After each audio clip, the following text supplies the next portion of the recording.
Alright guys, it's Chatterbox Reviews, coming at you guys with my review for that crazy episode of The Terror, Season 1, Episode 3.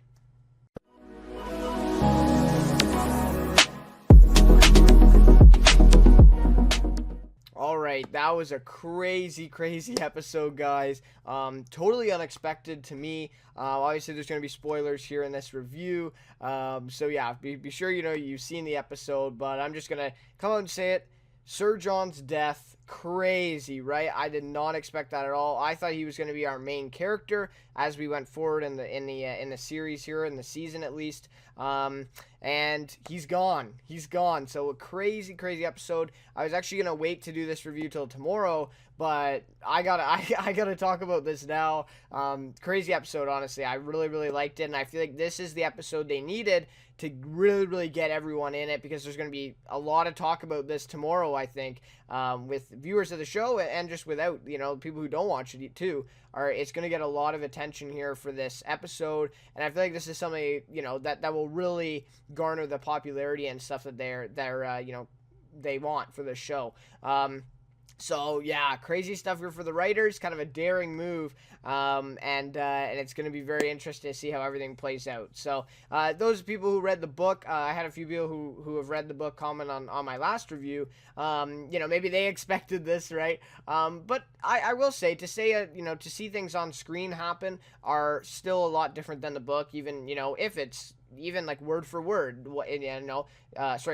transfer right onto the screen, it's still going to be different, right? Like, the way you picture characters in your head by reading a book is you're not probably going to picture the exact actor who's going to play them, right? So book to screen changes a lot, and this was a big episode. So anyways, I'm going to go over a quick recap here, hopefully pretty quick, and then get to my rating, favorite character, and some more overall thoughts towards the end. So yeah. So this one starts out, it says June 1847, days later. So it doesn't give us like a number, it just says days later. So yeah, so it's basically, a few days later after the last episode. So, but now they're in June. So, or sorry, not a few days then, a couple of weeks, I think, because they were like at the very start of May, and now they're in June. So maybe even a month has passed since then. So now they're in June, and we see that, the ice and the snow is still the exact same. It hasn't like really melted at all, and yet they're supposed to be in summer right now. So yeah, obviously we know that something's not going right here. So anyways, we see the men bury the Eskimo man's body from last episode, the one who they shot and killed. And Mr. Goodsir doesn't agree with the way they bury him. They don't even bury him, really. They just throw him down in this hole, this big cylinder down. I think it was like a fishing hole, I think. But anyways, they just throw him down this little hole instead of putting him in a coffin and properly burying him. And Goodsir says something about the body still feels things after death or something like that. So obviously in that situation that wouldn't be good, and they put him down head first too. They have no regard for this guy's body. But anyways, and we find out that was ordered by Sir John, so that's a big part in this episode. And then they also don't give Lady Silence the trinkets, or the little statues that her father had in his hood of his coat there. They don't give her that. And yeah, so they're really just kind of mistreating that. Now I use the word Eskimo, I'm just saying that's what they said in the show, right? I would say native person, right? But that's what they say in the show. They call them Eskimo. So I'm just repeating what they said. So I just want to make that clear, right? That I'm just saying what they said. I'm not, referring to them as any, as an Eskimo or as, any other thing that they say in this. Obviously, they didn't call people indigenous people or native people back then. They just, use these words. So anyways, they're kind of just mistreating these people, right? They don't see them as equals, obviously, and they don't really have any, I wouldn't say respect, but they just don't really care about them, right? So they let the Eskimo woman go, Lady Silence, they let her go, and that's her name, by the way, Lady, that's what they call her. And then we see that she's, planning out this large circle in the ice, and she can see the ships from where she's at. Presumably this is where she built her igloo that we see later on. But yeah, so we see that she's still in eyesight of the ships at this point. So we see that Sir John starts remembering his wife. This was an interesting sequence here. He remembers his wife and him, boarding the ship for the first time before the expedition. And then he talks to an older man. I wasn't sure his name. I don't think we ever got it. But he talks to this older man, and he tells him that the expedition's going to be really tough. And he says, betrayal will start with the ones you hold closest. So, pretty big line there. And I actually thought that would come into play in this episode and mean something. But it turns out not really, right? But anyways, so in his wife, we see that she expects him to return in 2 years. So very, this adds an emotional aspect to this too, because now his wife is never going to see him return. Right, so that's very, very, very sad, very emotional there. And then we also found out that the rations will last 3 years, and if they stretch it, 5. So that's a question that I wanted an answer for, and we got it now. So they do have rations enough for 3 years, and they've been gone now for I think less than a year. I think just less than a year they've been gone now. So obviously they're gonna have to make some decisions as time goes by here. They're obviously not going to have enough rations to stay out there their whole lives, obviously, right? They're eventually going to run out and start starving, and obviously that, could create a lot of problems. So we see this scene with Francis visiting Sir John. So this was an interesting scene as well. Francis asked John for permission to send out a rescue team to a trading post or something like that. That's 800 miles away. And that he says if they leave now, they should get there before the beginning of winter. So we know that it's like, June till probably October-ish, right? Is the time that he thinks it'll take for them to get there. 800 miles, so on foot. So that's a pretty far way. And he says he's suggesting it because they will need help on its way. They will need people coming if they have to sit out another long winter. So, so true, right? I think they're going to be in a pretty big trouble if they can't get, through this ice right now, and they have to, sit through, like I said, another long winter. So then Francis says, I'd rather send out 8 men now for an unnecessary walk rather than a necessary walk in a year. And this, Sir John, just not having it, right? He's more concerned, I think, not about the logistics of this, but his spot in command. He's more concerned about what the crew thinks of him and his reputation than the actual men on the crew and the whole expedition itself, in my opinion. I wouldn't say the expedition because he wants to find the passage, obviously. That's like his biggest goal right now. He wants to find it. To further his name, presumably, right? So anyways, he's focused on a few other things, but Francis is actually focused on what's going to save us. We need to, get some plans here just in case these things happen. And Sir John is having none of it, right? Francis says they already need to be saved. Like, he doesn't think things are going right, or things are going well right now. So he thinks they already need to be saved. They're in a, a tough situation as it is. And Sir John says he's lost 6 men already, and he will not lose another man. So he doesn't want to send this team because that's a risk of losing another man. And then Francis says, this was in all the the sneak peeks and the trailers and everything, but he says, we may lose all of our men. So, crazy stuff there. Francis not too confident in the expedition right now. And then Sir John gets a little angry at Francis too. Then he says, you will never be fit for command. So he's essentially putting him down, and he doesn't agree with this idea at all. He, totally puts it down, the whole idea of the rescue team, doesn't think they need it, and he basically uses his card of, I'm in charge, you're below me, take it as it is, pretty much, right? So he basically, pulls rank on Francis in this situation, and just, tells him no, right? So, but that was very interesting. Sir John getting really angry at Francis too in this scene, and he's like, I don't want to lose another man, right? So we really see that he's a little bit self-absorbed, I would say, in this scene, and Francis is more, caring and has that, heart, right? So anyways, then Francis tells his man, so I don't know, I don't know his name either, to be honest, but the guy with, he has a funny mustache. A couple of them do, but anyways, this guy has, a cool mustache, anyways, and he's kind of like his second hand to Francis, right? So Francis tells him that he is going through this plan anyways. Even though Sir John does not approve it, he's going to go through with it, and the way he's going to go through with it is that he will go as a part of the 8-man team, on this rescue mission, that he's gonna go a part of them, to go through with it, right? Because he knows that obviously if he sends out this 8-man team, he's gonna be punished. So if he goes with them, obviously he's gone. And then the man says, Sir John will have your head. Right? Like, this is a serious thing if you disobey him. And Francis cares more about saving the crew and saving the people, or the men, rather than what happens to him and his name. Right? So yeah, we see that, like, total opposites here. Sir John really only caring about his name, his reputation, whether they find the passage or not. And Francis is more concerned about the crew, the men, everyone involved, rather than his name or any reputation, that precedes him. So, yeah, really good there. And then he says he's going to make that man the new captain of Erebus when he leaves. Obviously, things get a little,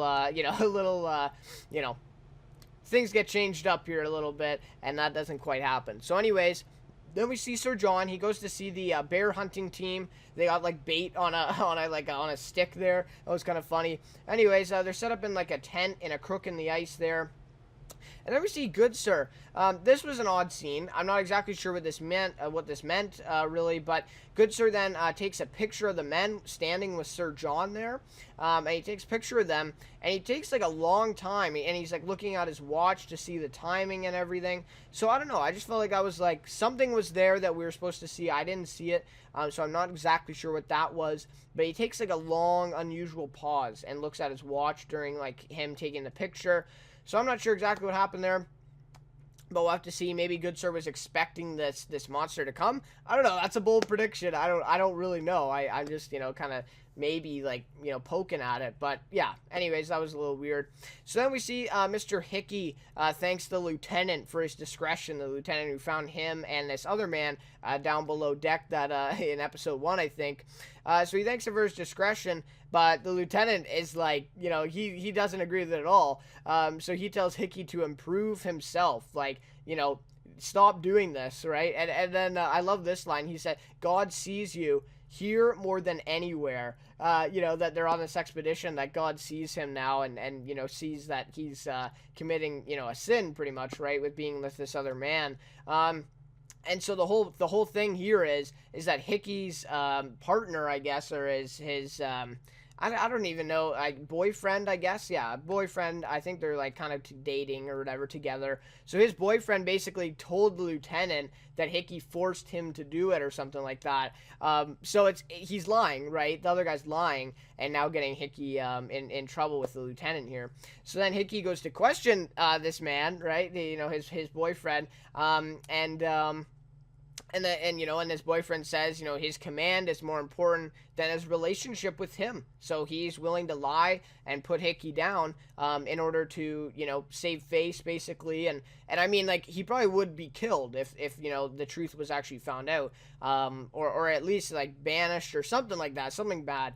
So he's more, worried about that than his relationship with Hickey. So he's ending it, pretty much. Pretty much is what that, happens in that scene. So then we see this big thing, play out. So we see Sir John, he decides to stay with them.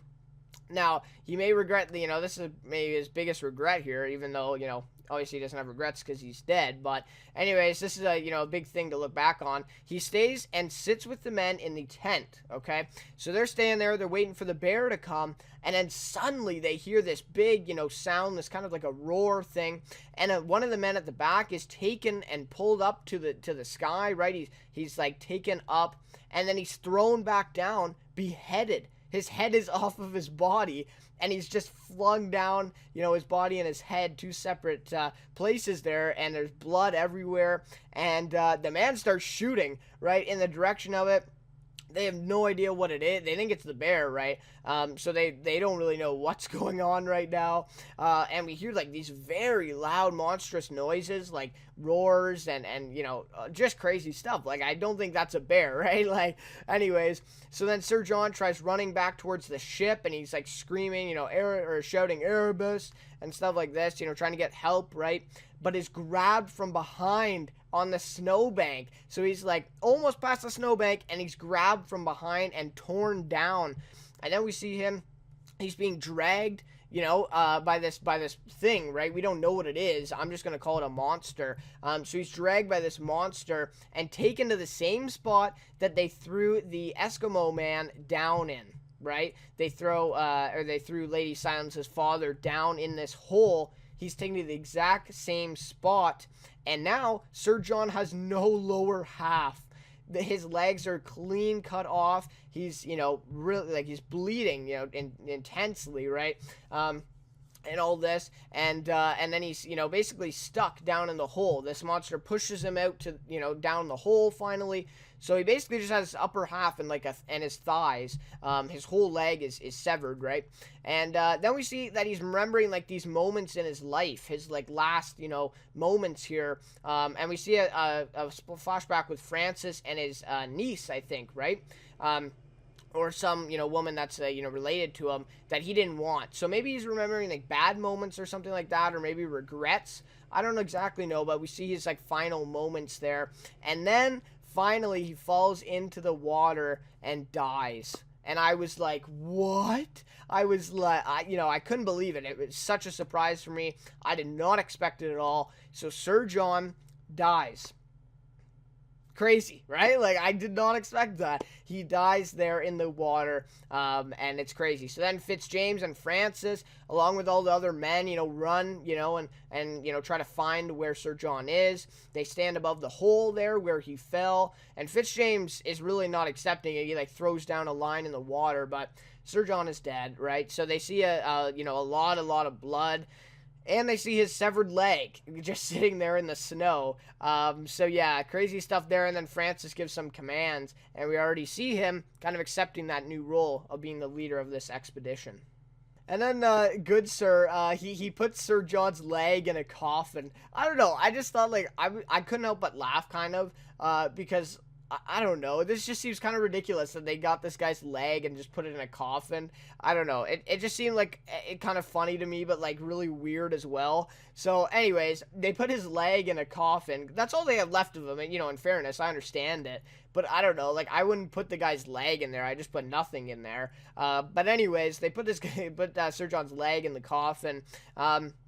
And then we also see down below deck on I think it was Erebus that the men talk about how their top men have been taken from them, right? And we find out the guy who died from the bear was actually an important guy for the expedition. I had no idea. I thought he was just one of the one of the crew members, but he was actually pretty important. So him, Sir John, right? And the other guy who was in the tent, hunting the bear, he was pretty important too. So that's 3 guys now that are pretty important to them that have now passed. And the one guy says, you don't think it's strange that this started happening when we took down the Eskimo? That's what he says, and it's like, yeah, that could be something, right? That could definitely be something. And my question is, was it revenge for what they did, for how they killed the Eskimo first off, right? How they killed that man, and second off, how they threw him in the hole after he died. His dead body, they just threw him in the hole instead of properly burying him. So yeah, definitely I thought that line was pretty big there. They're trying to get us to think about that, right? The whole revenge part of that, and the consequences for what they did, right? So very interesting there. So then we see Francis orders the rescue team to leave now, right? Because Sir John is dead, and Francis is basically the new leader of the expedition, like I said. So he says, they will leave now, but without him, right? He's not going to be there, obviously, because now he's, the big leader of the expedition, so he can't go with them. He has to stay. So, yeah, he says, replace me with someone and take the rescue team out. And Fitzjames, like, right away, he argues against it, and he says Sir John did not approve this and all that stuff. So Fitzjames is really loyal to Sir John here, and he obviously doesn't really like Francis. We already see that dynamic. So this is going to be an interesting dynamic that plays out here between Fitzjames and Francis butting heads here, because I think it's going to happen pretty fast. It already happened here, right? So Fitzjames, we see that he's very, very emotional over the loss of Sir John. Don't blame him, right? That's, his second hand, right? They knew each other very well. And he says he advises them to stop. He says, please, stop. And Fitzjames asks Francis, do you not feel what has happened? So that's a pretty harsh thing to say to Francis, right? Implying that he doesn't really care about Sir John's death, which it kind of looks like, right? Because Francis, like, the day of, he's just, ordering new orders and going right against what Sir John said. So I kind of see where that's coming from, but still a very, very harsh thing to say to someone. And, Fitzjames says, I'm asking for 1 day for our men to grieve, and then, so he says that, and then Francis says, and then they go. So Francis is like, okay, I'll make a deal with you, right? Like, I'll give, them a day, but they're going, right? Like, it's not up to you, they are going. So I thought that was, an interesting line there as well. So then we see the men hold a service for Sir John. It was actually kind of emotional. Some of the men are almost tearing up. Because that was their captain. That was their leader. And now he's dead. Like, such a huge figure, both in the show and for the expedition. And now he's gone. So, yeah, they held this service, outside of the ship. And it was kind of ironic, actually, that Sir John, at the very start of the episode, was writing this letter for this service of the man who died previously. But instead, towards the end of the episode here, Francis actually reads this at Sir John's funeral, or Sir John's service instead. So the irony was kind of playing out there. So Francis reads Sir John's last words that he wrote in this letter, right? And very emotional stuff. And then you see on the page too where they crossed it off and wrote Captain Sir John instead of the guy's name who Sir John wrote about. So I thought that was very interesting the way they played that out. At the beginning of the episode, you see him writing this, like, you have no idea that he's about to die, and that they're going to read that letter. So it's very ironic there, and I really like that. And then we see the rescue team departs after the service. They are gone. The 8 men go to seek help, I guess, right, at this trading post. So Francis gets his wish after all of sending this team out, but it resulted in it happened because Sir John died, which is unfortunate, but. Anyways, so then very end of the episode here, this was very chilling. This was like really scary. Lady Silence is sitting in an igloo now, the igloo that she built, away from the ships now. And this monster comes. Again, I don't know what it is, so I'm just calling it a monster. But the monster comes and breathes at her doorway, and you see the breath going underneath her little, her fur skin there, right? And you see the breath coming under the doorway. That was scary. That was like really chilling, right? That was really interesting there. So you see the breath, right, coming under there, and then just suddenly it runs off, right? The monster kind of runs off, and you hear the footprints sort of as he's running off. So that's interesting, right? And then she comes out of her igloo to see what's going on, to see if it's gone or not. And she sees a dead seal sitting there in front of the igloo. So, did the monster bring her a present? Right? Is this dead seal a present for her? Maybe like a warning? I don't know. I think it's a present. That would be my best guess. Sort of like a reward or something like that. Or letting her know that, the monster is there, right? Or that the monster's on her side. Something like that. But that was a really chilling scene at the very end of the episode to see. So, yeah, crazy stuff there building at the end of the episode. All right, so in terms of a rating for this episode, I'm going to give it a 4.7 out of 5. I just felt like a lot of stuff happened. There was a lot of action in this episode. A surprising death, to say the least. I mean, I did not expect this at all. I thought Ciaran Hinds, who played Sir John, I thought that the Sir John character, I thought that was going to be our main character throughout the expedition. I had a feeling that he was going to die because in some of the previews and stuff, you see that Francis is alone with some men, like, walking. So I had a feeling that Sir John wasn't going to make it as long as Francis did, but I didn't see him dying in the 3rd episode of the series. So, I don't know. Crazy stuff there. And don't get me wrong. I mean, Ciaran Hinds did a great job, and the character was very well done. But to see them, see him go so early here is, really, really surprising. So that was very interesting. And like I said at the beginning, I think that's something that's going to get this show attention, doing this. A lot of shows are afraid to do that, are afraid to kill off a character like this so early, especially a main character. And The Terror does it, pretty without any without any reluctancy, right? So like they don't like they just do it. They just kill them off. So yeah, I thought that was interesting. Obviously the horror and the fear factor very present right now. Right. Really, really crazy, really scary in this one. Last episode, I felt like they kind of, I don't know, I wouldn't say dumbed it down, but I felt like they kind of took it away from that, kind of, peeled it back a little bit. But this one really, all out. The horror was there. What is this monster, and the beheading and the severed leg of Sir John. And like the way Sir John went out, it wasn't just a normal death. Like he got basically tortured and mutilated, and then finally died. So crazy stuff here, really scary. And how is Francis going to move forward from this? How is he going to take the crew? What's going to happen between Fitzjames and Francis here? That's going to be very interesting. I feel like that's going to be a really good dynamic going forward. Obviously, I think Fitzjames is going to probably die sooner than Francis here because he kind of has the same points of view and the same opinions as Sir John did. So I don't see him lasting too long now if this monster kills Sir John. But we'll have to see what happens here.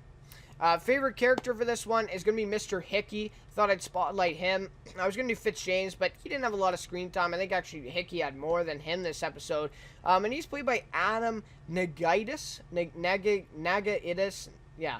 Adam Nagaitis, I think. I mispronounced that name, but anyways, he's been in The Commuter just recently. That movie just came out, and he's also been in Law and Order UK. So he's sort of a British actor, I think he's British. So British actor.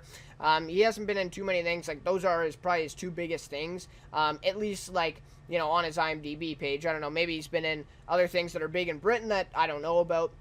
But for me, those were his two biggest things. But he's doing a great job. I talked about this last episode for the review for that one. I said how, the actor for him was doing a great job. I think he's doing a fabulous job. I think Mr. Hickey, the character, is going to be interesting moving forward. I feel like he's going to somehow rise to power here some way, somehow. And he's going to, be able to befriend Francis a little bit and kind of, he has, that deceptive, thing there with him, right? And being able to kind of deceive people.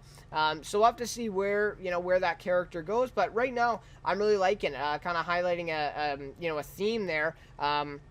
With kind of being secretive with another man, obviously, and that's really forbidden, right? So very interesting there that this character is kind of pushing for that, and also obviously trying not to be found out, because if he is, then he's going to be in a lot of danger. So anyways, guys, that'll just about do it. Crazy death this episode. The horror, the fear, the scariness, it's all back in this episode. So that's what I really loved about it. And there weren't as many scenes as last episode where I was like, okay, do we need these? Are they relevant, really? There was nothing really like that in this episode, so I really, really did enjoy it. So, anyways, guys, thank you so much for watching. Thank you for the recent support.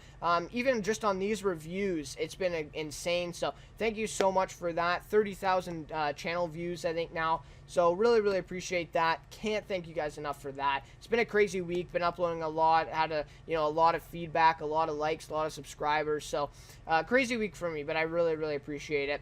And, yeah, again, thank you so much for watching, and I'll see you next week for my review of The Terror, Episode 4.